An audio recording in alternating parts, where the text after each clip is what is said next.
po sa ating lahat. Ako nga po pala si Emmanuel o Alejandre.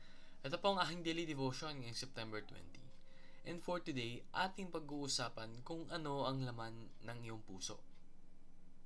This relates to the topic of special revelation. Now, there are two types of revelation. No? Unang-una, yung general revelation na kung saan yung ating mundo, everything within our world points to an uncaused cause. Ibig sabihin, meron talagang reason kung bakit nag-e-exist yung langit, yung lupa, yung stars, yung space, the entire world, our ecosystems. This all points towards a creator. That's the general revelation na kung saan kahit na wala kang direktang instruments upang mag-point sa tao or sa entity na gumawa ng mundo, merong reason to believe that there is a creator. Meanwhile, the special revelation is unique.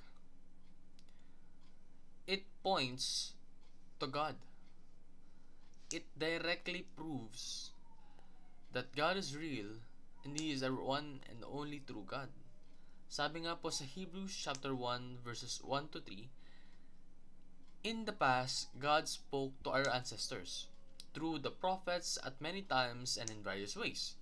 But in these last days, He has spoken to us by His Son, whom He appointed the heir of all things, and through whom also He made the universe. The Son is the radiance of God's glory and the exact representation of His being, sustaining all things by His powerful word. After He had provided purification for sins, He sat down at the right hand of the Majesty in heaven. So, kung ikaw po, if you have God's special revelation, you truly know Christ. Ibig sabihin nito, alam mo si Kristo, ang kanyang tunay na identity, ang kanyang ginawa, ang kanyang sakripisyo, ang kanyang pinagdaanan, no? In order for you to be saved. And kapag ikaw po ay nakaranas na ng special revelation ng Panginoon, you will have a regenerated heart. Kasi yung perspective mo sa buhay ay nagbabago na. Kumbaga, alam mo that there is a creator, and that creator is God. And He is the only one, no? And He made everything through the Word, and the Word is His Son.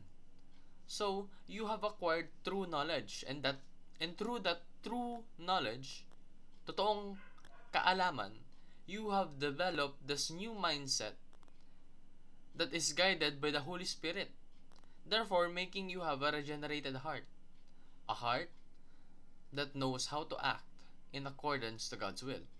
So understand that you are set apart. Dahil sa special revelation, nakamit mo yung kaalaman na hindi kayang kamit ng iba dahil nga hindi sila naniniwala. Hindi sila nagtitiwala at hindi nila tinatry na alamin yung uncaused cause. Hindi nila tinatry intindihin yung identity ng ating Creator. Pero ikaw, through the Bible and through the sacrifice of Christ Jesus, you have undergone special revelation of the God. And you have uncovered your heart's true treasure. So, dahil nga na-acquire mo na yung knowledge na to, gamitin mo. Use biblical wisdom in every decision, and you will surely prosper in life. Yun lamang po ang aking daily devotion. Maraming salamat sa pakikinig. Pagpalain po tayong lahat, and let us all give glory to God.